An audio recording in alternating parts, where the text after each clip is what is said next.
Le but de ce matin, c'est vraiment de discuter ensemble de la rentrée du 2 novembre. Comment est-ce que nous allons faire concrètement quand nous allons retrouver nos élèves lundi, puisque la question se pose forcément dans les équipes en ce moment.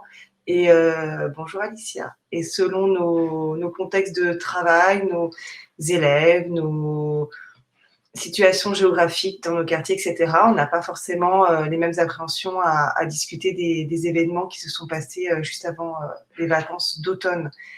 Donc voilà, je voulais juste au moins que vous puissiez voir, même si c'est du coup en petit et que vous n'y avez pas encore accès, mais vous l'aurez sur le site Être Prof, sur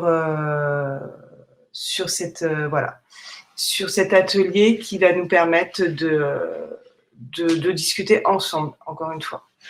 Donc bienvenue à tous. Je sais que j'ai eu des petits, je fais des petits essais aussi parce que c'est une première. Donc n'hésitez pas à me dire si à un moment donné il y a quoi que ce soit que vous ne voyez plus ou que vous n'entendez pas ou quoi que ce soit. Enfin voilà, n'hésitez absolument pas.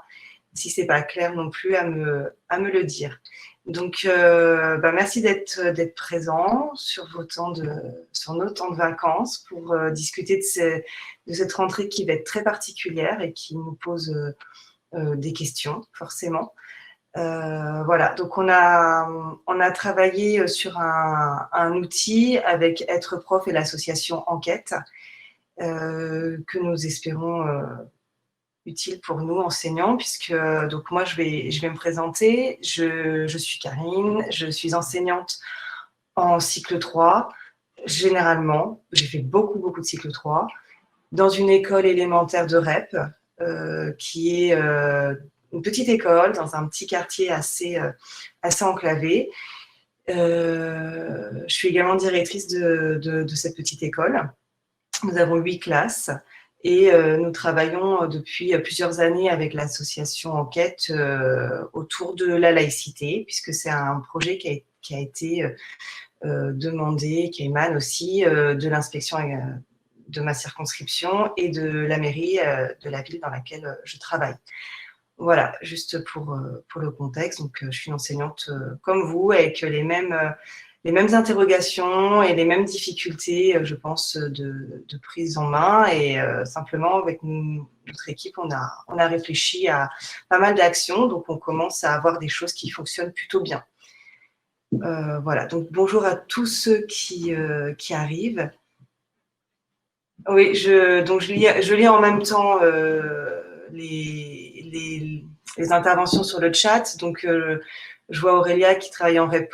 Donc, voilà, on a effectivement, Aurélia, nous avons exactement les mêmes conditions de travail. Donc, moi, je suis sur une circonscription qui a 2 REP et 1 REP+. Donc, toute la circonscription est concernée, très concernée par ces faits-là, et c'est pour ça qu'il y a un travail tout particulier autour de la laïcité qui est mené par la mairie, donc, puisque ma circonscription correspond à une commune, par la mairie et par l'inspection. Voilà, donc ça inquiète, et en même temps, je pense qu'il est très important de garder ce dialogue, parce que c'est en discutant qu'on va réussir à apaiser les craintes des uns et des autres, parce que je pense aussi que nos parents d'élèves vont pas se sentir forcément très à l'aise, et nos élèves de cycle 3 également. Ils vont avoir plein de questions, plein de choses dans leur tête qui sont pas claires, plein de soit des faits très précis parce qu'ils auront été gavés d'informations pendant les 2 semaines, soit au contraire quelque chose de complètement imagé et de même voire fantasmé qu'il faudra remettre au clair. Et là, nous, on a vraiment notre rôle à jouer en tant qu'enseignants. Donc voilà, il y a Muriel qui met en lien Être Prof sur la journée du 2 novembre. Vous allez trouver vraiment une multitude d'outils différents, que ce soit des fiches outils à lire, que ce soit des reportages à écouter, à regarder, et qui vont pouvoir donner plein d'outils. D'accord. Donc, je lis en même temps, hein, donc Estelle, avec les CM1, CM2 dans une école privée catholique, avec effectivement plusieurs familles musulmanes.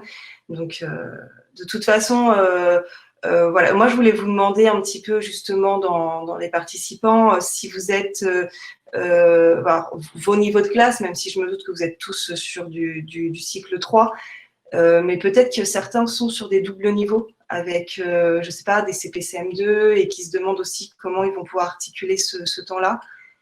Et je voudrais aussi savoir, alors j'ai vu, il y a de la REP, enfin il y a de la REP+, je pense qu'il y a de la REP également, mais est-ce que il y a peut-être aussi de la ruralité ou autre, en fait, tout simplement? Mulhouse, oui. Mulhouse.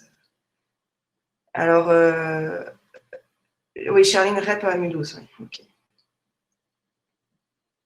Juste pour voir un petit peu les horizons et avec sur pour Béatrice, c'est une école dans un dispositif particulier pour Geneviève aussi ou pas? D'accord.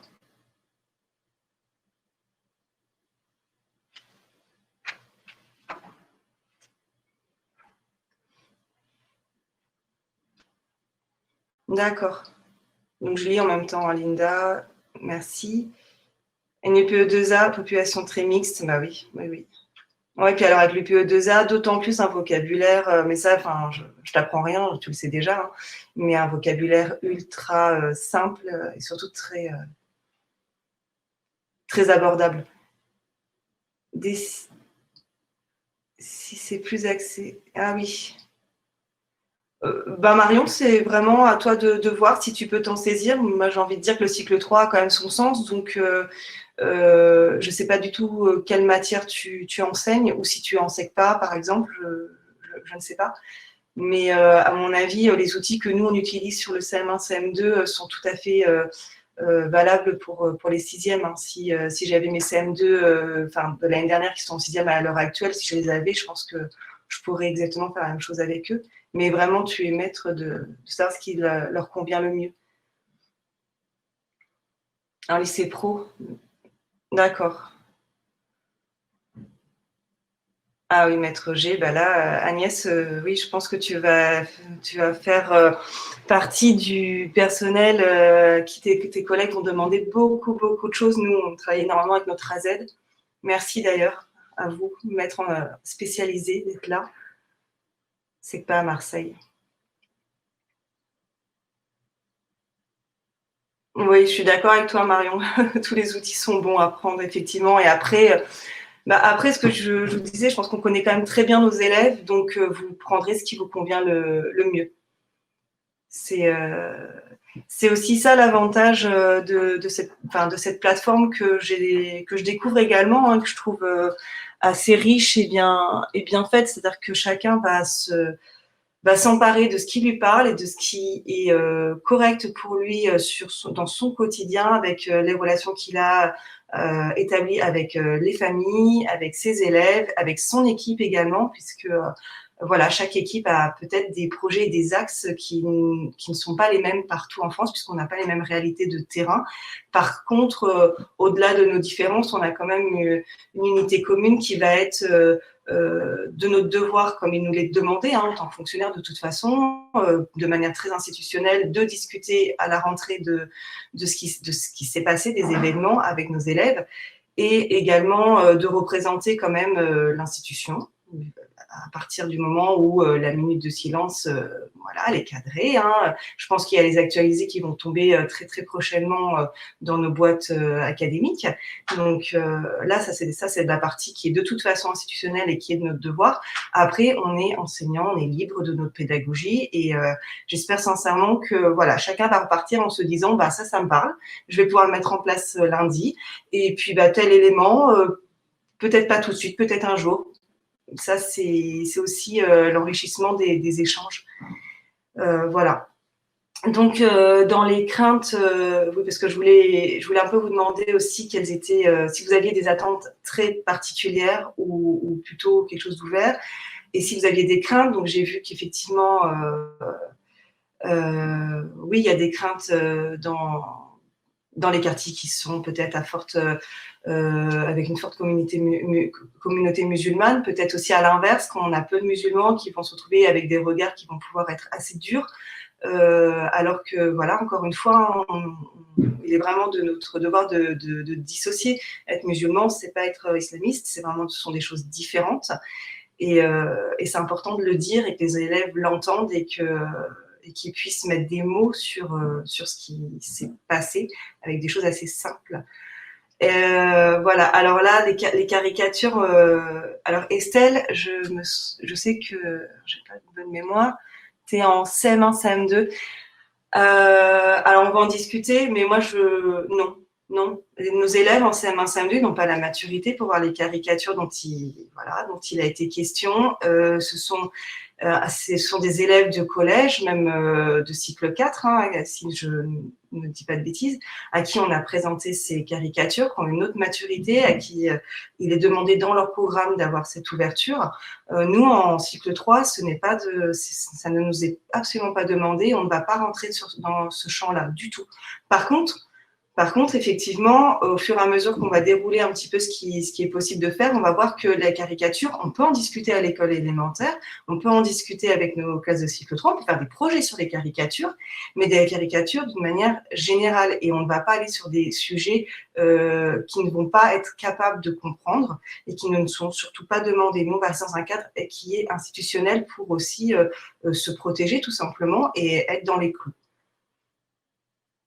Est-ce qu'on leur répond tu leur réponds exactement ça, c'est-à-dire que au cycle 3, ce n'est pas dans nos attentes, ce n'est pas ce que nous demandent nos programmes et nous ne sommes pas là pour parler et pour voir les caricatures qui ont provoqué le drame de Charlie Hebdo. Hein. On n'est pas là, nous, en cycle 3, pour les voir. Par contre, on peut leur expliquer ce que c'est qu'une caricature et que quand ils seront plus grands, eh ben, ils pourront en voir des caricatures de manière assez large et qui pourront avoir une discussion dessus. Je pense qu'il faut, nous, on est à la base, hein, on est vraiment le socle, le socle commun, c'est ça aussi, hein, c'est apprendre à qu'est-ce que c'est qu'une caricature, on en discute et ensuite, un jour, on espère qu'on va les avoir suffisamment éduqués pour qu'ils puissent avoir cette ouverture d'esprit. Bah oui, c'est... Oui, t'apprends de parler... Alors, je vois Charline... je ne sais pas si vous lisez comme moi ce que disent toutes les personnes dans le chat ou pas. Ça, Ah, d'accord, merci. Donc, oui, on appréhende de parler de la liberté d'expression et pourtant, c'est nécessaire. Il faut absolument en parler. Plus on va en parler, plus ce sera quelque chose de limpide et d'évident et mieux ce sera perçu. Ah oui, oui, oui, Charline, oui, bien sûr qu'ils ont du mal à admettre, mais c'est pour ça qu'il ne faut pas rentrer dans ce qui va les heurter, il faut parler des caricatures d'une manière générale.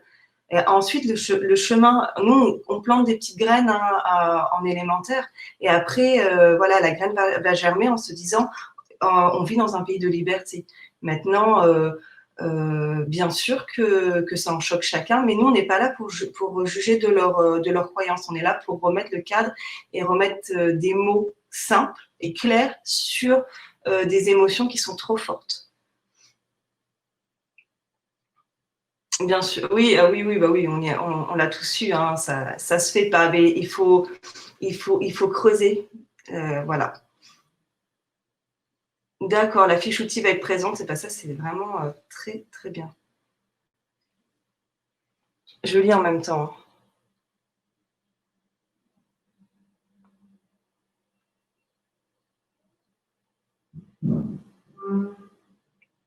Ok. Alors, du coup, je vais juste... donc, cette fiche outil que vous voyez, comme le dit Muriel, elle va être présente sur le site Être Prof. Donc, vous allez y avoir accès. Moi, je vais revenir dessus. Je vais m'en servir comme base. Et après, selon vos réactions, on discute. Voilà.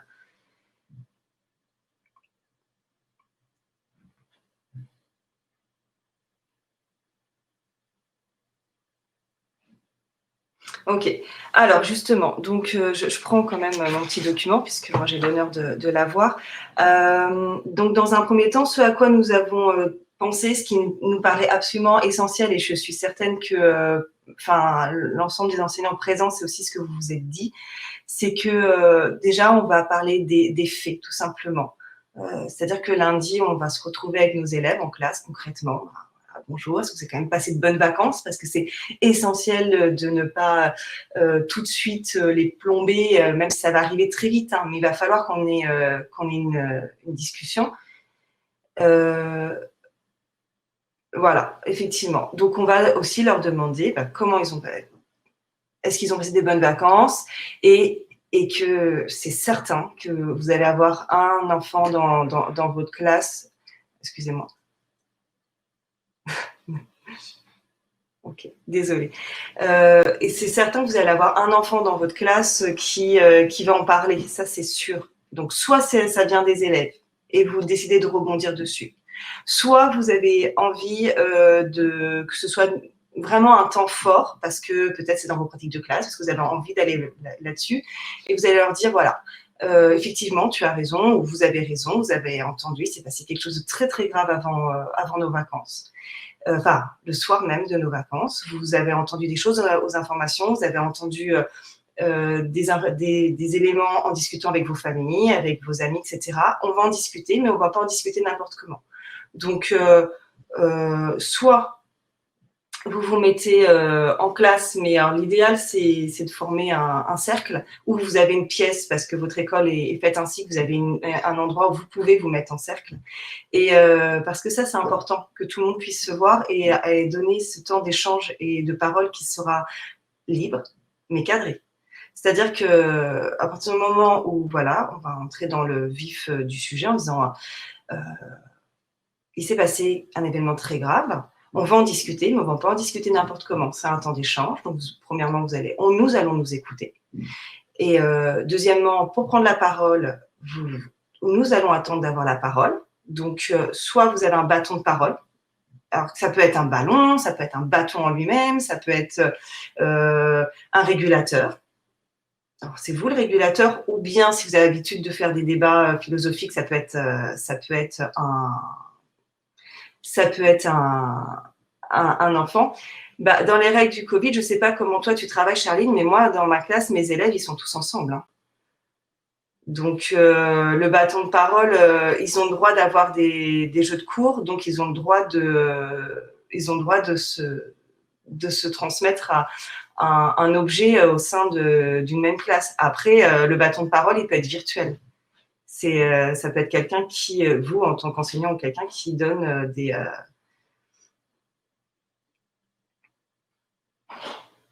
Je lis, hein, désolée. Je vais rester factuelle sans entrer dans les détails et entrer vers les libertés. En tout cas, voilà, prenez quelque chose qui vous parle en fonction de ce qui vous est donné. Alors, le problème des temps de parole, c'est que vous avez des élèves qui ne vont pas pouvoir parler ou qui ne vont pas avoir envie de parler tout de suite, et ça, il faut aussi le respecter. Donc, si vous êtes là à dire c'est 30 secondes par personne et qu'il y en a un qui se retrouve, bah oui, mais moi, je ne peux pas là tout de suite dire, on ne va pas bloquer. Et de même que des fois, il faut laisser aller au bout.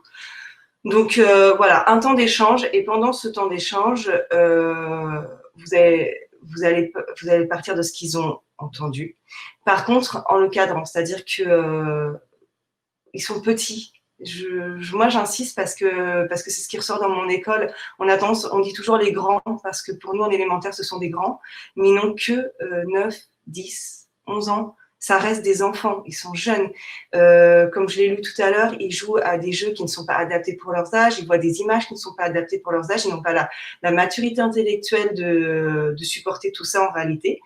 Et là, c'est important qu'on le prenne en compte. Donc, on va leur dire que c'est pas le lieu pour avoir des détails gore ou violents ou sanguinolents de la scène. S'il y a un élève qui a besoin d'en parler, on en parlera avec lui à la limite. Mais il va pas être là pour détailler une scène choc. C'est pas le but. Bah oui, toujours. Ça, on peut toujours demander, effectivement. Tout à fait d'accord, Béatrice. Ensuite, donc voilà, vos élèves, ils vont parler parce que vous allez leur demander et vous allez leur donner ce cadre de dire, non, aujourd'hui, je veux que tu parles de ce que tu sais, mais avec des mots qui sont simples et qui ne sont pas sanguinolents, qui ne sont pas gore, parce que ça peut choquer d'autres personnes. d'autant, alors là, je ne sais pas si c'est le cas dans les enseignements présents, mais des fois, moi, j'ai souvent eu des classes avec des niveaux doubles et mélange cycle 2, cycle 3. Donc, on fait attention à ce qu'on dit d'une manière générale, d'autant plus là. Ensuite, il va falloir aussi très très vite intervenir, même si c'est un temps voilà, où ils peuvent parler librement. C'est-à-dire qu'une fois que vous allez avoir dans le document, il y a des questions qui vous sont proposées pour rentrer dans la communication avec vos élèves. Alors si je vais les retrouver, là je les ai plus en tête, mais ça va vous permettre de vous lancer dans le sujet. Mais il va falloir tout de suite recadrer, vous, une fois que ça revient à votre tour de parole, voilà, moi j'ai entendu plein de choses. Il y a des choses qui sont effectivement de l'ordre du ressenti, des choses qui se sont exactement passées comme ça, et des choses qui sont un petit peu mélangées. Maintenant, voilà, on va redire tout simplement ce qui s'est passé. Donc, à savoir, et là, faut rester factuel, mais vraiment très, très, très factuel. Ne pas rentrer dans les émotions et utiliser un vocabulaire extrêmement simple. C'est-à-dire que, oui, le vendredi soir des vacances, un enseignant d'histoire-géographie a été assassiné par un jeune de 18 ans, que ça choque énormément les Français, que c'est pour ça que le président de la République a pris la parole, qu'il y a eu des temps organisés dans les villes, parce que je pense que vos élèves ont peut-être eu vent de ces temps organisés dans les communes, pour rendre hommage à cet enseignant. On n'a pas besoin de rentrer, on n'a pas besoin de donner des noms. Samuel Paty, bien sûr que certains l'auront, peut-être non, mais je fais très attention à ce que je dis, hein. Vraiment, et je suis très touchée par ce qui s'est passé, mais je ne veux pas que ça devienne important pour nous de donner des noms, voilà. Ce qui importe, c'est derrière, attention, il s'est passé quelque chose de très grave et c'est pour ça qu'on en parle, parce que vous êtes enfant, écolier, dans un pays qui est la France, qui a une république démocratique, et vous êtes dans une école qui est publique ou privée, mais qui est laïque. Et ça, c'est important de savoir ce que ça représente pour la France. Pourquoi est-ce qu'on en est arrivé là? On a une histoire qui n'est pas n'importe laquelle, qu'ils ont commencé à avoir, puisque sur les CM1, CM2, en histoire, souvent, nous avons abordé quand même, on essaye d'aborder la Révolution française, on essaye d'aborder ses valeurs. Et ça, c'est très important de le recontextualiser, même si c'est de manière rapide, bien sûr, et qu'ils ne vont pas pouvoir tout emmagasiner d'un coup. Mais ils ont besoin de l'entendre. Dire, voilà, nous sommes en France. Et en France, l'école, elle est laïque. Et pourquoi est-ce que c'est important? Parce que ça nous permet de vivre ensemble et d'avoir chacun nos opinions, nos croyances qui nous sont propres. Et là, tout de suite, dans l'échange qu'on a, on ne va pas attaquer, d'ailleurs, il ne faut pas dire ce mot, je reviens dessus, on ne va pas aller sur le champ de l'identité de chacun, on va dire, voilà pourquoi ça nous choque et pourquoi c'est choquant pour les Français, ce crime. Parce que c'est un crime. Et c'est la police qui est en train de faire son travail. Et oui, il y a eu un assassin.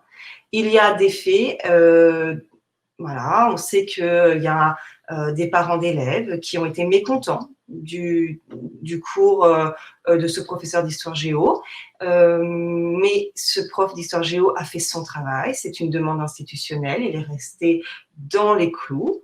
Les parents ont le droit de marquer un mécontentement. Par contre, là, la police est en train de faire son travail, la justice est en train de faire son travail. Pourquoi est-ce qu'en France, c'est d'autant plus heurtant en ce moment? Parce qu'il y a 5 ans, il y a eu des attentats très graves, dont voilà, des meurtres de journalistes qui pour dénoncer, pour faire réfléchir, faisaient des caricatures. Qu'est-ce que c'est qu'une caricature? Là encore, dans la fiche outil, vous allez trouver des définitions qui seront des définitions avec des mots assez simples. C'est fait exprès. Une caricature, voilà, c'est un dessin qui grossit les traits, qui exagère, qui porte à réfléchir, qui porte voilà, qui fait réfléchir de toute manière et qui, effectivement, peut aussi être dans la moquerie. Une caricature a plusieurs objectifs. Pour autant, en France, on a des droits et des devoirs. On n'a pas le droit non plus d'inciter à la haine. Donc, quand on n'est pas content de certaines choses, de certains dessins de journalistes ou de propos, on a le droit de porter plainte. Et la justice fait ce qu'elle peut avec les éléments qu'elle a pour donner un jugement. Voilà, je pense qu'après, il ne faut pas non plus y passer. Voilà, faut rester factuel, dire que la police fait au mieux avec les éléments qu'elle a et qu'on va la laisser faire son travail. Et maintenant, on va revenir aussi sur nous, nos élèves. Tiens, mais quand même, nous, à l'école, on y est bien. On y est bien ensemble. Et pourquoi est-ce qu'on est bien ensemble alors qu'on a tous, dans notre sphère privée, des convictions qui sont certainement différentes? Pourquoi est-ce qu'on est bien quand on se retrouve ensemble? Parce que la majorité des personnes sont choquées de ce qui s'est passé. La majorité des personnes ne sont pas en accord avec un tel assassinat. Pourquoi? Parce que on ne peut pas tout mélanger. Et c'est pas parce que ce jeune qui a tué et qui a des convictions musulmanes a les mêmes convictions que les musulmans que nous côtoyons au quotidien. C'est ce qu'on appelle, voilà, quelqu'un qui est radicalisé, un islamiste. Alors, selon les endroits et les classes, on va avoir les mots qui vont sortir, le djihad, islamiste, les attentats, etc. Et là encore, vous allez voir dans la fiche outil, il y a à chaque fois des petits des petits je lis en même temps et dans ma tête ça va à 100 à l'heure. Il y a des vocabulaires qui sont explicités.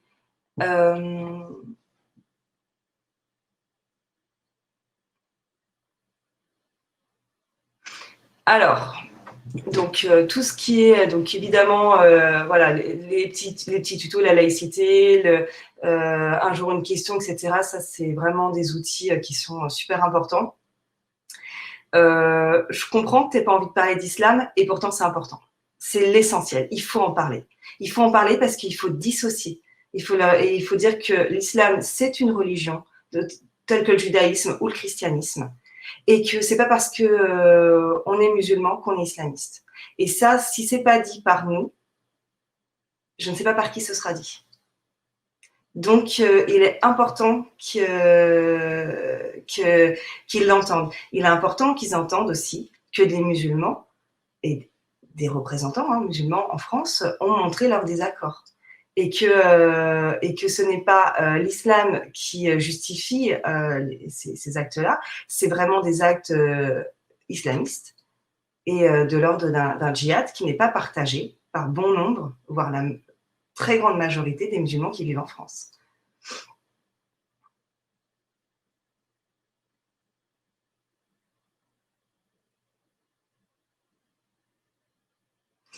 C'est un sujet sensible, mais c'est d'autant plus important d'y mettre les mots parce que je le redis, si nous, on ne le dit pas, si nous, on n'utilise pas les bons termes, qui va le faire? Parce que, sincèrement, on a tous des élèves avec BFM TV qui tournent en boucle chez eux, qui entendent un tas d'infos rapides, pas toujours vérifiées, avec des termes qui sont des termes compliqués. Donc, à un moment donné, il est important que nous, on utilise les termes et qu'on les rassure et qu'on rassure aussi nos élèves musulmans. Ce n'est pas parce que tu es un élève musulman que tu es associé à cet acte de barbarie. Et ça, c'est primordial. Et dans certaines zones, selon notre public, il va être primordial d'insister là-dessus.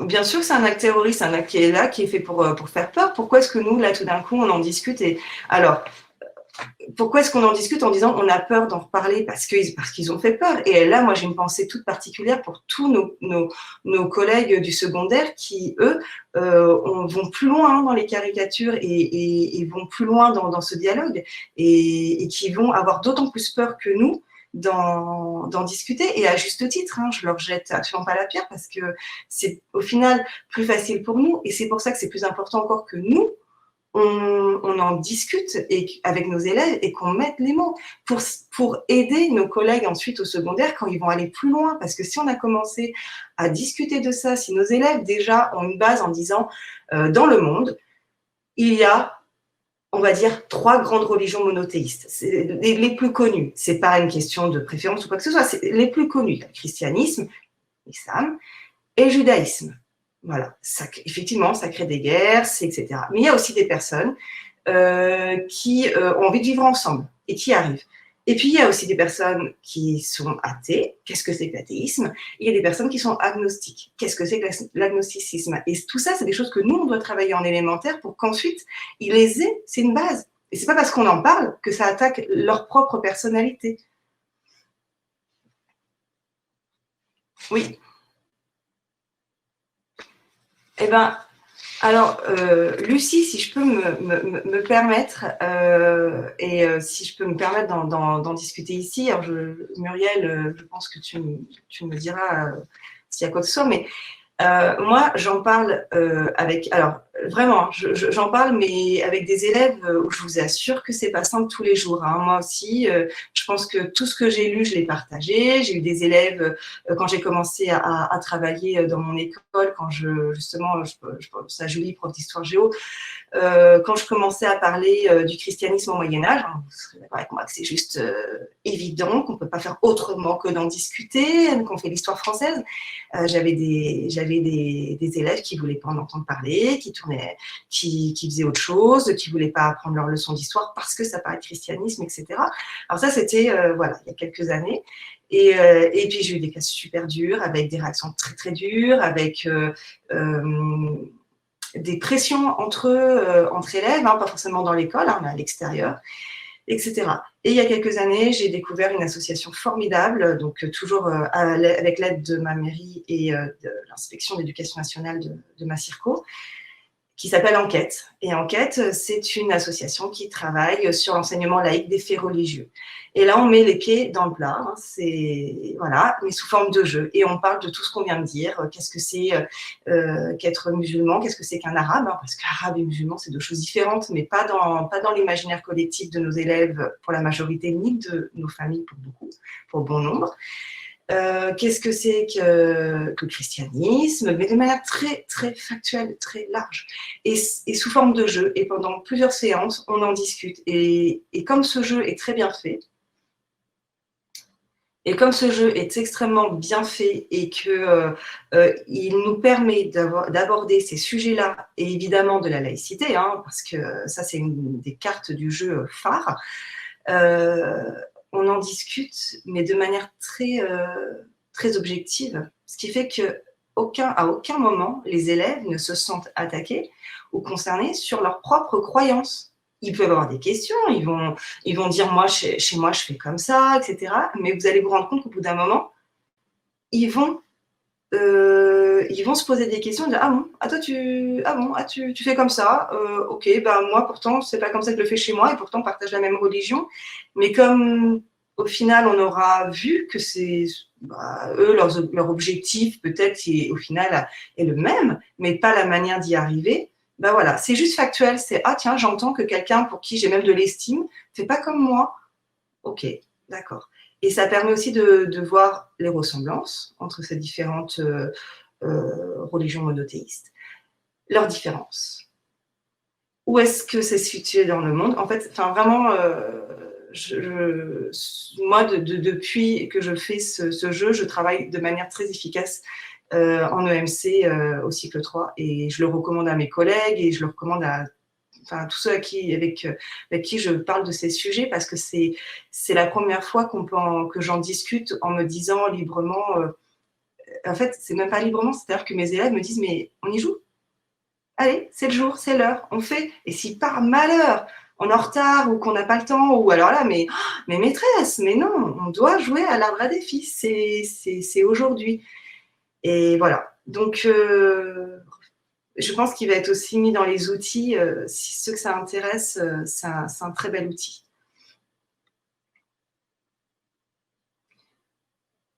Oui, je lis ce que dit Estelle, effectivement, oui. C'est parler des religions, je suis tout à fait d'accord. Il faut absolument en parler. Plus ce sera tabou, pire ce sera.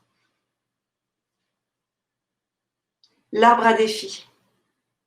Un arbre à défi, parce que comme c'est sous forme de jeu, on dessine un arbre et il y a des défis pour faire deviner des mots, mais alors complexes, hein, au niveau lexique, on a vraiment ce qu'il faut.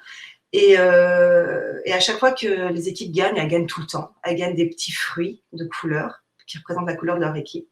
Ah, merci Béatrice. Et voilà, elles mettent leurs petits fruits au niveau de l'arbre. Et ensuite, ça permet de savoir, d'un premier coup d'œil, ils voient s'ils ont beaucoup de fruits de leur couleur.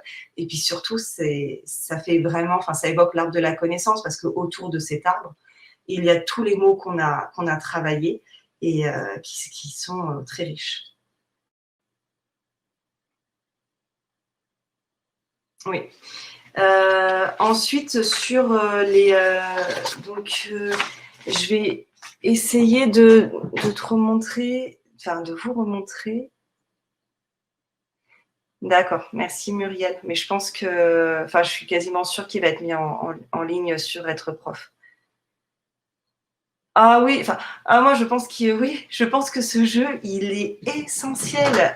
Sur la commune, ils avaient même essayé de le faire jouer à aux animateurs de centres périscolaires, et pour que les animateurs puissent s'en emparer et devenir animateurs à leur tour. Bon, je pense que c'est peut-être à revoir parce que c'était trop vite, mais pour vous dire qu'en tant qu'adulte, c'est très, très, très enrichissant.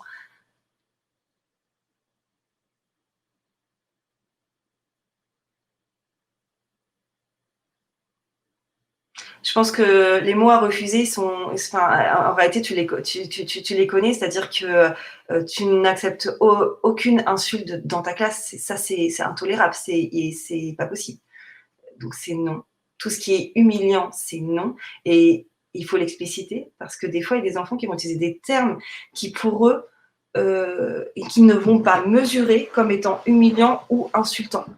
Et c'est essentiel de leur expliciter que le terme qu'ils viennent d'employer est une insulte, et que du coup, forcément, elle va engendrer de la colère, et que ce qu'ils veulent dire, c'est peut-être pas exactement une insulte. Et ce qu'ils veulent dire, c'est peut-être qu'ils sont en colère ou qu'ils ont peur, mais il faut les aider à remettre un vocabulaire sur pourquoi ils utilisent tel terme. Des fois, ils utilisent un terme parce qu'ils l'entendent et qu'ils le rebalancent comme ça, en fait, au final. Du coup, je réfléchis, mais alors moi, c'est plutôt l'inverse. Je travaille dans une zone où les trois quarts de mon école, mes élèves et leurs familles sont musulmanes, donc j'ai pas trop de propos en tête comme ça. J'ai pas d'exemple, mais en tout cas dans l'autre sens, parce que on en a eu. On revient dessus. À s'adapter. Je pense que des fois, il ne faut pas répondre du tac au tac, il faut revenir au cadre institutionnel. Dire d'accord, ok, tu as entendu, parce que l'élève, il ne le sort pas tout seul, hein, ça, il l'a forcément entendu. Donc, on ne va pas rentrer dans un conflit de loyauté, ça ne sert à rien. Il va fermer ses oreilles et il n'y aura pas de discussion. Nous, notre but, c'est de porter à discuter. Donc, il faut recadrer. Ok, les étrangers, toi, tu penses, X, un tel, tu penses que les étrangers, quand ils arrivent en France, doivent s'adapter à ce qu'on fait en France. Eh bien, nous sommes dans une école française, donc tout enfant qui arrive doit avoir une instruction. C'est une obligation de la loi française. Et donc, cette instruction, elle se fait à l'école. Donc, au sein de l'école, nous avons des enfants qui viennent de partout. Mais nous allons en classe, faire les mêmes choses. Parce que c'est la loi qui le dit. Donc, je pense que des fois, vraiment, tout ce qui est trop polémique ou trop... Il faut revenir à notre cœur de métier. On est enseignant pour tous, pour tous les élèves. Et on doit apprendre à vivre ensemble parce que c'est ça, la société. Sinon, on va vivre ensemble... Enfin, non, on va vivre tout seul dans une grotte en ermite. Mais nous, c'est l'éducation nationale, hein. Pas pour rien. On apprend à vivre en société, avec nos désaccords, nos accords, nos différences, nos ressemblances. Et faut recadrer et toujours revenir à ça, parce que plus vous allez vous laisser déborder par l'émotion, parce que peut-être qu'ils vont vous toucher, hein, ils vont peut-être vous énerver par leurs réflexions, vous exaspérer. Enfin, qui n'a jamais été agacé, exaspéré, en colère par des réflexions d'élèves, hein, on est tous passés par là. Donc le seul moyen, c'est de rester clair sur votre objectif. Nous, on est là pour discuter aujourd'hui, ou d'ailleurs, vous pouvez après aller sur des projets d'école, hein, ça c'est fantastique. Hein, si vous avez enfin, même plusieurs collègues motivés, et que vous avez une petite unité comme ça et que l'école part sur des projets laïcité, c'est très très enrichissant. Mais vous revenez à votre objectif. Nous, on est là pour dire qu'il s'est passé quelque chose. C'est un attentat, effectivement, terroriste, pour faire peur, mais on ne va pas arrêter notre école parce qu'on y est bien dans notre école et qu'on apprend des choses et qu'on est content d'être ensemble. On est content de se retrouver d'ailleurs, parce que je ne sais plus quel collègue l'a mettait après le Covid, quand on s'est retrouvés et qu'on a eu des temps de discussion. Mais alors, je ne sais pas pour vos élèves, mais nous, quand ils sont revenus à l'école, ils étaient heureux. Et nous, en tant qu'enseignants, on était heureux de les retrouver. On en avait un peu marre des classes virtuelles, même si elles ont le mérite d'exister, que c'est un plus. Hein. Mais on était heureux de les retrouver malgré les dizaines de protocoles sanitaires qui n'ont pas arrêté d'évoluer, etc., etc. Et bien là, c'est un peu le même événement. C'est-à-dire qu'il s'est passé quelque chose de dramatique et on n'a pas pu être en classe le lendemain. Chacun va être resté dans sa sphère familiale, peut-être certains dans un peu de périsco quand même. Quelques-uns, voilà, les vacances apprenantes, le stage RAN, ce qu'on veut. Mais là, on va se retrouver ensemble et c'est important qu'on se retrouve ensemble bien en disant, ben, il s'est passé quelque chose d'atroce et d'horrible, mais je suis vraiment contente de vous retrouver. Et je pense que vous êtes contents de vous retrouver vous aussi. Et pour qu'on continue à être content de vivre ensemble et de se retrouver ensemble, eh ben oui, il faut qu'on accepte d'entendre qu'on n'a pas tous les mêmes opinions, qu'on a des différences, mais qu'on est capable d'en parler, parce que c'est ce que permet la laïcité, hein, de ne pas imposer à l'autre par la force ou par un dogme qui tombe comme ça. Voilà, une seule manière de penser. Donc, nous, on est là grâce à une école qui avec une loi laïque, nous permet d'aborder des dialogues qui ne sont pas évidents, d'accord, mais qui nous permettent d'en parler librement. Et on va continuer à en parler librement.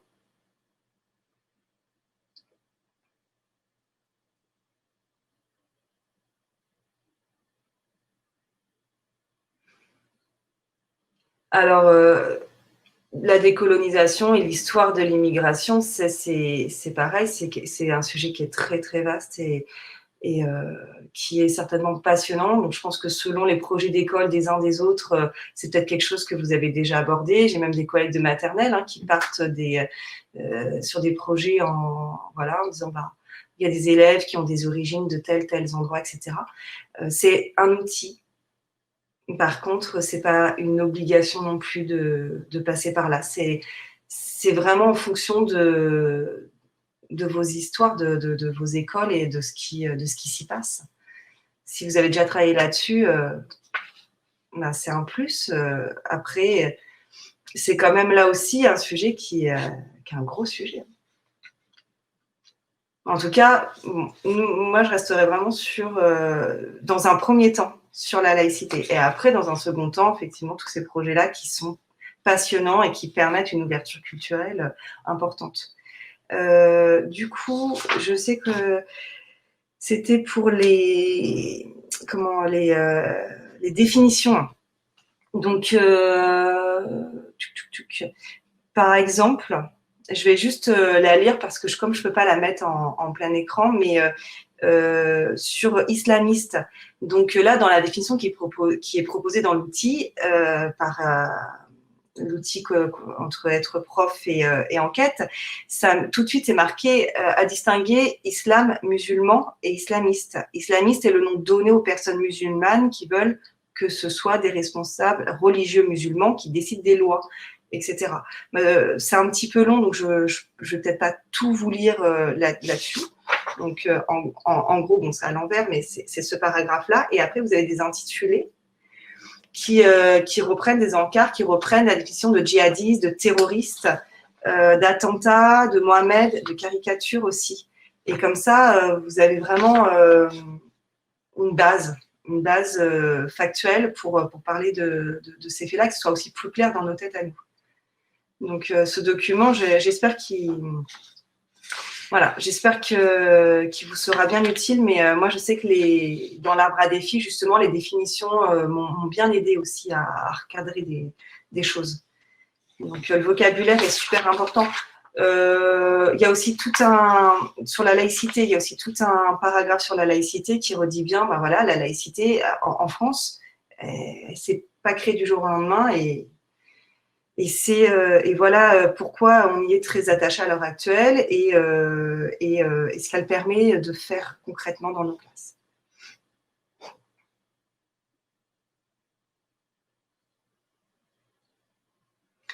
Alors, oui, parce que donc ce que disait Muriel un peu plus haut. Ah mince, ah bah ça c'est dommage pour la connexion. Ce que disait Muriel un peu plus haut, c'est que visiblement, ça va être mis en ligne, soit tout de suite après le live, soit peut-être en même temps que le live. Je sais que ça va être sur la plateforme d'être prof très très vite. Dans la journée. Bon ben voilà. Donc comme ça au moins vous pourrez vraiment le regarder tranquillement. Voilà, donc du coup, dans cet outil, il y a ce que je vous disais sur les propositions à faire en classe avec vos élèves. Et pour revenir sur les questions d'ouverture, c'était voulez-vous dire ce que vous avez compris de ce qui s'est passé? Voilà. Donc là, vous allez. Mais à chaque fois, par contre, il faut le cadrer. Hein. C'est-à-dire, voilà, attention au vocabulaire que vous utilisez, pas de mots orduriers, pas de mots qui décrivent des scènes violentes, ça n'a pas d'utilité en fait. Donc, juste, qu'est-ce qui s'est passé? Alors, peut-être qu'ils vont vous dire qu'il s'est fait décapiter, etc. Donc, OK. Après, on n'est pas obligé de rebondir dessus parce que c'est déjà, l'acte en lui-même est déjà très, très violent. Hein. Je rappelle, ils sont jeunes. Hein. Est-ce que vous en avez parlé pendant les vacances entre vous, avec vos amis, votre famille, d'autres adultes? Donc, il est probable que oui. Il est probable qu'ils aient eu des chaînes de médias en boucle. Et qu'est-ce que vous en retenez aujourd'hui? Voilà. Donc, ça, c'est les questions qui peuvent vous permettre d'engager ce temps de parole. Ah, je ne sais pas si l'outil sera mis sur Facebook. Ça, c'est Muriel qui va te répondre. Je sais qu'il va être sur le site d'être prof, mais sur Facebook, je ne sais pas. Je pense. Non. Voilà. Donc voilà, ça c'était la première proposition qui se veut plus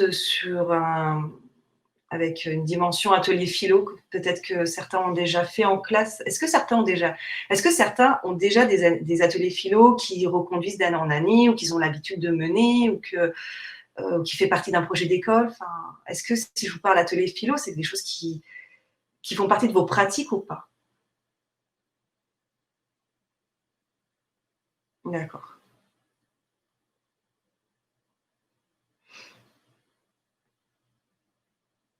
D'accord.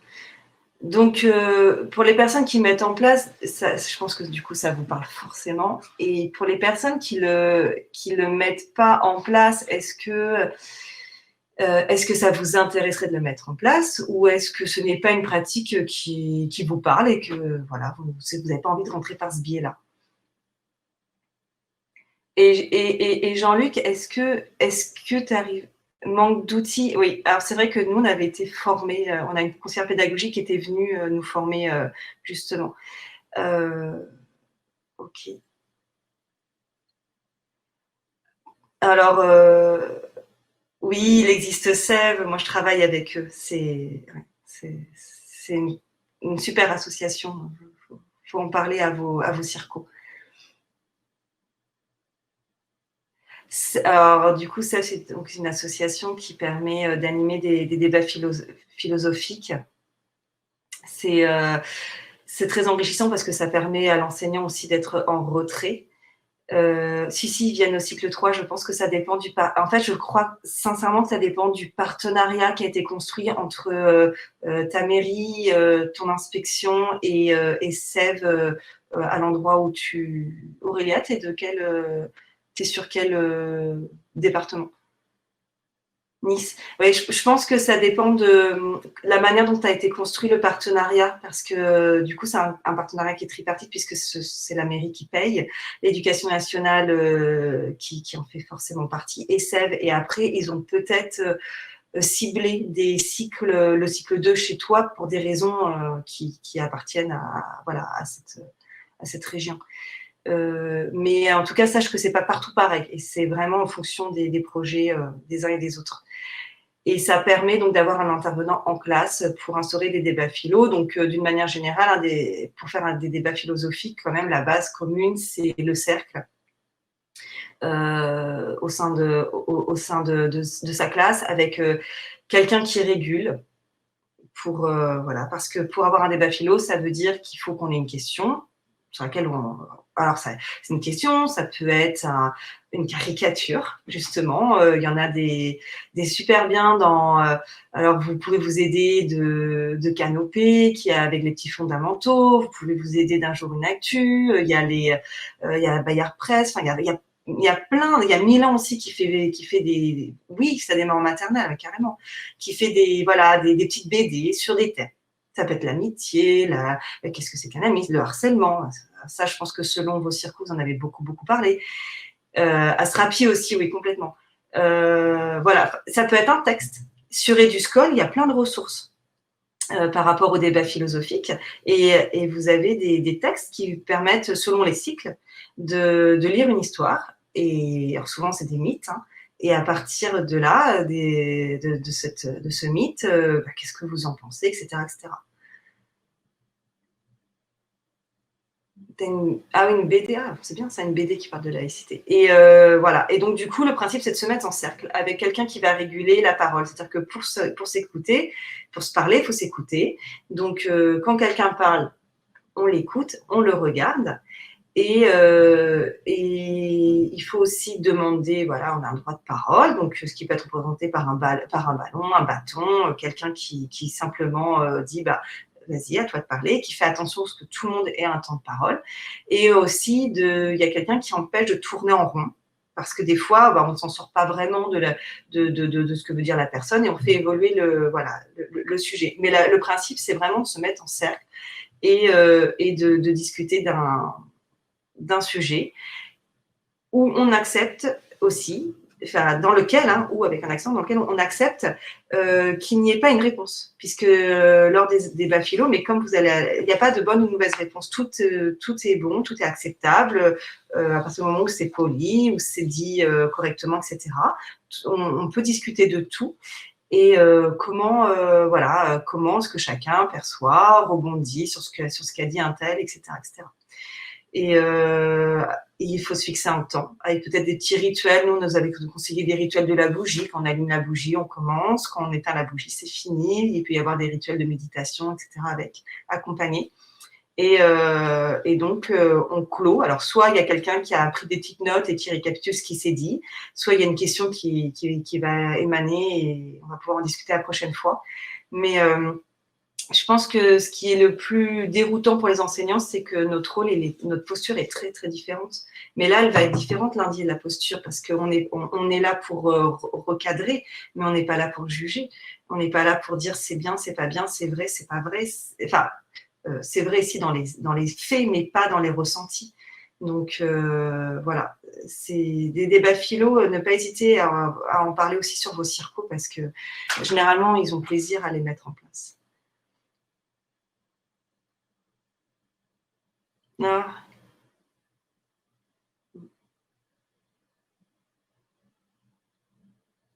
Ouais, moi aussi, à chaque fois, ouais, je trouve, ouais, vraiment les débats philo, et si vous avez des enfin, si tout se passe bien dans votre école, vraiment, je vous encourage à le faire.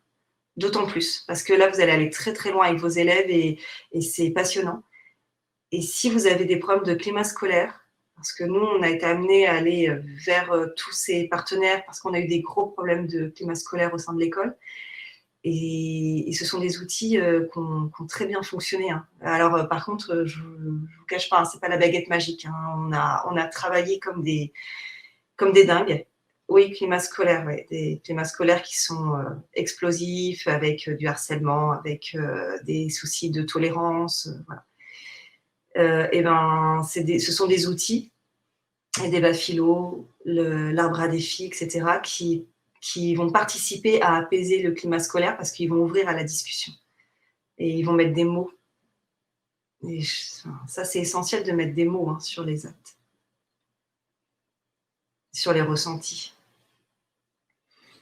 Donc il y a cette possibilité-là, et puis l'échange tout simplement aussi qui est très bien, qui est très pertinent et que nous faisons au quotidien dans nos classes en restant sur un groupe classe. Ben voilà, aujourd'hui on va observer une minute de silence pour rendre hommage à Samuel Paty, enseignant d'histoire-géographie et on peut avoir un échange, comme ça au sein de la classe, en s'appuyant aussi. On a quand même toujours des élèves qui vont être moteurs sur les échanges, donc on sait pertinent, on sait qui vont être de bons leviers pour entamer ou dire des choses ou qui vont être écoutés aussi par leurs camarades. C'est important. On les connaît bien, nos élèves, donc voilà, il faut s'appuyer dessus.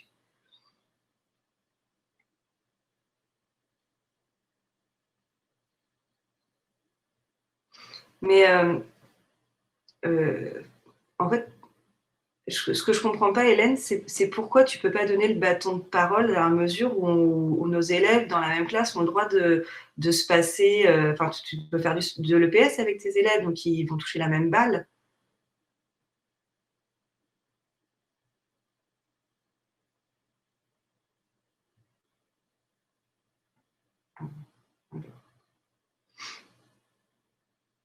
Et le conseil des élèves, ah bah oui, oui. Euh, vous avez un protocole qui est plus dur que le protocole national? C'est une décision d'équipe? Qu'est-ce qu'on peut faire? Bah oui, c'est une bonne question. Ah oui? Ah bah ça dépend alors, ok. Qu'est-ce qu'on. Bah moi, enfin, j'ai quelqu'un qui donne la parole en fait, parce que en réalité, pour tout vous dire, moi, j'avais pas de bâton de parole parce que je l'ai jamais fabriqué, hein, tout simplement. La toute première fois que je l'ai fait, j'avais une balle qui se lançait, mais c'était au moment des attentats de Charlie Hebdo. Donc, j'étais un peu prise de court, hein. On s'est mis rapidement. Ça, c'est la première fois que je le faisais. Voilà, on se lançait la balle. C'était aussi une façon un peu de décharger parce que tout le monde était quand même là sur les nerfs. Mais non, bah, si tu as la place, mais ça, je ne sais pas moi, l'espace que vous avez au sein de vos écoles, mais ça peut être dans un cours de récréation s'il ne pleut pas ou s'il fait pas trop froid, si c'est se passe et que quelqu'un tout simplement dit un tel, tu as la parole, une telle à toi, etc., etc. Est-ce que c'est possible? Comme ça t'évite d'avoir un objet. Et ça peut être un élève qui se charge de ça. Pareil, il faut vraiment utiliser vos élèves et d'autant plus les élèves qui vont potentiellement euh, euh, qui vont pouvoir être embêtants. Voilà. Responsabilisez-les et comme ça, ils seront dans le sujet et ils seront un peu plus occupés par ça que par autre chose. Est-ce que ça te va, Hélène, ça, d'avoir un élève sur lequel voilà, qui va faire le régulateur et qui va dire, bah, c'est à un tel de parler, à un tel, à un tel, à un tel. Et les autres lèvent la main quand ils veulent parler.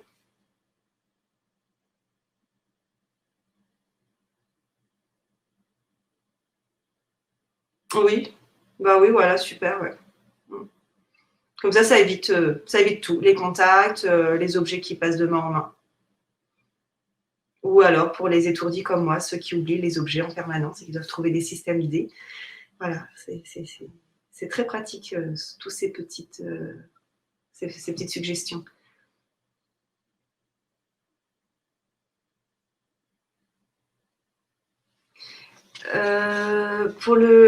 Alors le conseil des élèves, je ne sais pas, Béatrice, comment ça se passe dans ton école, parce que nous, on a des conseils d'enfants, effectivement, mais avec les délégués, alors je ne sais pas exactement si ça fonctionne pareil chez toi. Parce que là, ça me paraît plus compliqué. Enfin, si, de réunir les délégués, oui, mais après, au sein de la classe, ça revient un peu à ce qu'on a dit, ou alors c'est une autre idée et je ne l'ai pas saisie, peut-être. Donc, n'hésite pas. Et puis, alors, si, oui, on a parlé du fait de rassurer les élèves. Ça, on voit ça avec l'aide de l'OCC. Attendez. Alors, les conseils de coopération, on voit ça avec l'aide de l'OCCE, oui. Ouais, complètement. Et sur quelle consigne l'élève décide-t-il de quoi de donner la parole? Il coupe jamais la parole, il est régulateur. Donc, en exemple, hein, je sais plus du tout ton niveau ni quoi que ce soit, mais mettons, tu as 24 élèves de CM2. Voilà, et tu as Théo qui va être ton régulateur de parole. Théo, il va regarder ceux qui vont lever la main pour demander la parole. Quand, je dis n'importe quoi, hein, Inès a fini de parler, et ben Théo a repéré que Yanis avait demandé la parole, donc il va donner la parole à Yanis. En fait, il faut que ce soit quelqu'un qui fasse attention aux autres et qui mémorise ceux qui ont demandé la parole pour que tout le monde puisse la voir. Et lui aussi peut se donner la parole. Il ne coupe pas. Ça, si c'est toi qui as ta décision, eh ben super. Encore mieux. Alors là, avec des grands comme ça, c'est génial. Donc, et toi, tu peux être celle qui dit à un moment donné, tu vas être ce qu'on appelle l'empêcheuse de tourner en rond. Tu vas pouvoir intervenir auprès de tes élèves. Tu dis, merci. On a compris ce que tu voulais dire. C'est bien. Maintenant, on va continuer la discussion parce que d'autres veulent prendre la parole également et que voilà, tu as dit l'essentiel parce que des fois des enfants qui savent plus comment s'arrêter, ils ont envie, mais et ça parle et oui, il faut le couper. Alors fais-le toi, ce sera mieux, ça sera ton rôle. Mais ce sera un de tes élèves que tu auras repéré, qui est bien dans ce rôle-là, qui fait attention à ses élèves et qui a généralement ses élèves qui ont un peu de bagou, qui va dire, eh ben maintenant, Théo ou Yanis ou Lydia, on t'écoute. Ok.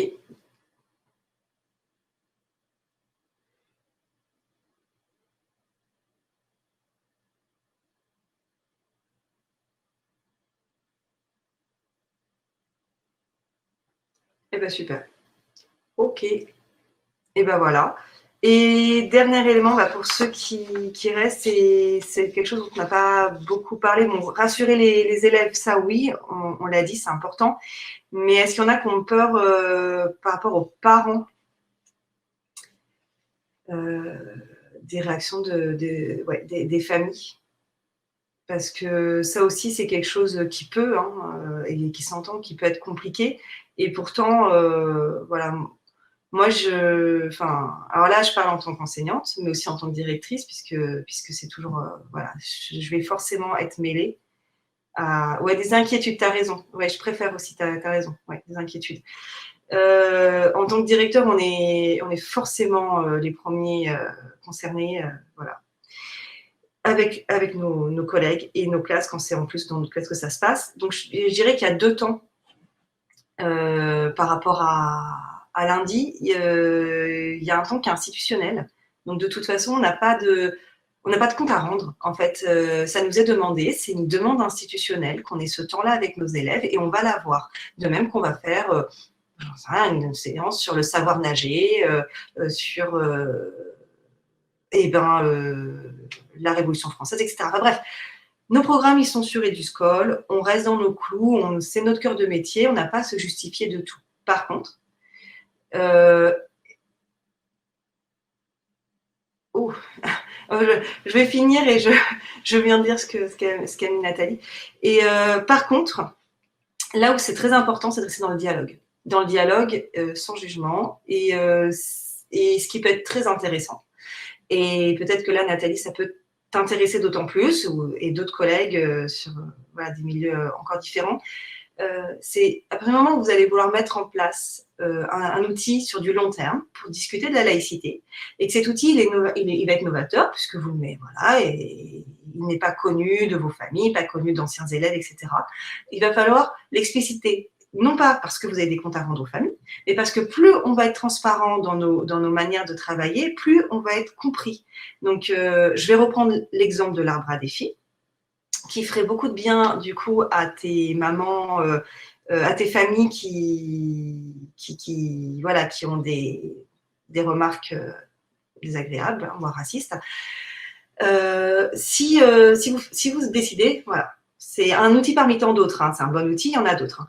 Mais si vous décidez de mettre en place l'arbre à défis dans vos classes, c'est une première fois, forcément, il va falloir l'expliciter parce que vous allez aller au-devant des familles en disant, voilà, comme vous le faites en réunion de rentrée dans les classes, quand on explicite notre pédagogie. On ne demande pas aux parents s'ils sont d'accord ou non avec notre pédagogie. On leur dit, voilà comment moi je vais fonctionner, parce que c'est comme ça que j'arrive à le faire, et c'est comme ça que je suis à l'aise. Et moi, plus je vais être à l'aise avec mon outil, et plus vos enfants apprendront correctement et mieux. Donc, je vous le présente, parce que plus on sera tous ensemble, communauté éducative, à le connaître, et ben mieux ça fonctionnera, dans l'intérêt de l'élève.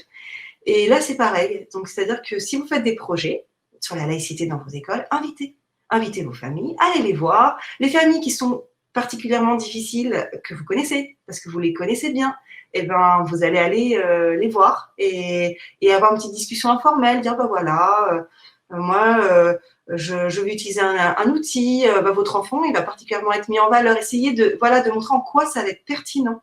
Et comme tout outil qui nous sert pour notre travail, il va y avoir une évaluation, non pas des contenus sur la religion en tant que telle, mais sur l'attitude, parce que dans notre LSU, on a un parcours citoyen. Et dans le parcours citoyen, c'est demander être capable d'écouter, d'accepter les différences, de s'exprimer à l'oral, etc., etc. Et avec cet outil-là, vous allez évaluer ses compétences. Et donc, c'est légitime puisque ça nous est demandé et c'est institutionnel. Et les familles qui ont des craintes, généralement, ont besoin d'avoir des temps de discussion. Donc, voilà. Moi, vraiment, le conseil, c'est de rester dans le dialogue, d'en parler, de rester très factuel et de toujours recentrer. Recentrer sur notre sujet à nous, voilà. Nous, on est enseignants en cycle 3 et on reste là-dessus et on ne juge pas. Et on ne rentre pas dans l'intimité non plus. Et ça, c'est important toujours d'y revenir parce que les familles, qu'est-ce qu'elles craignent généralement? Elles craignent une sorte d'embrigadement, sauf que c'est pas notre rôle. Donc, non.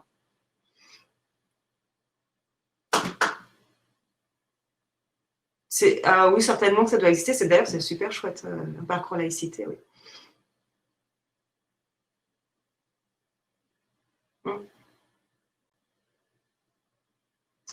Donc voilà, donc je vois qu'il y en a beaucoup qui ont plein d'autres choses à faire et je comprends complètement. Et effectivement, c'est une journée très riche aujourd'hui sur être prof. Je vous encourage à aller voir donc tous les outils qui sont mis à disposition. Il y a plein de liens également sur… Oui, Canopé, oui.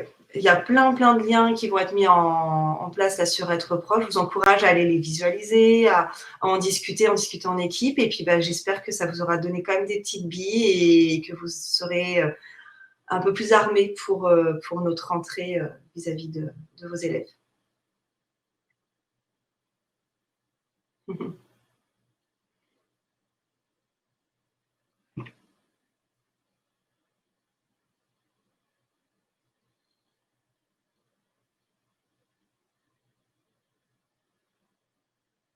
Eh ben, super.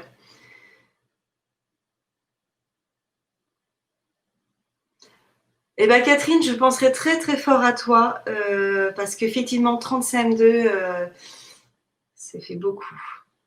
Ça fait beaucoup et ils vont avoir des choses à dire. Et ben, je pense que tu vas y passer un certain temps, mais ce sera riche.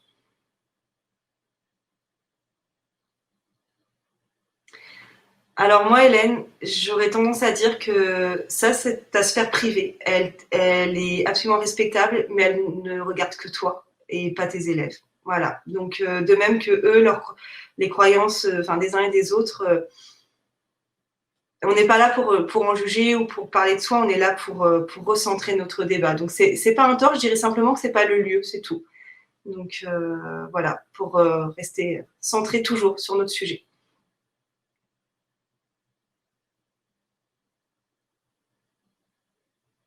Non, effectivement, ouais, on doit rester sur notre rôle d'enseignant. Bonne journée à vous tous.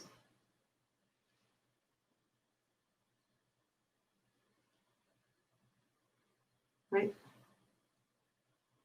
prenons soin de nous, oui. Vous avez raison. Profitez quand même des quelques jours de vacances qui restent. C'est important, hein, de se ressourcer. Et ben, je crois que tu vas sur la page Être prof et d'ici, dans la journée, il y aura la fiche outil de ce live et tu pourras le lire tranquillement. Bah, merci à vous.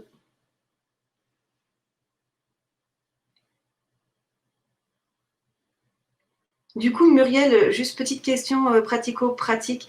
Merci Hélène et bon courage hein, avec tes sixièmes. Je suis sûre que ça va être passionnant.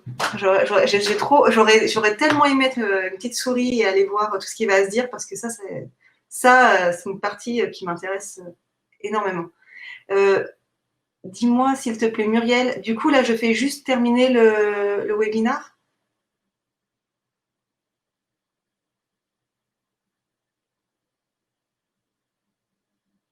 Très bien, merci beaucoup. Bonne journée à tous et reposez-vous quand même. Au revoir.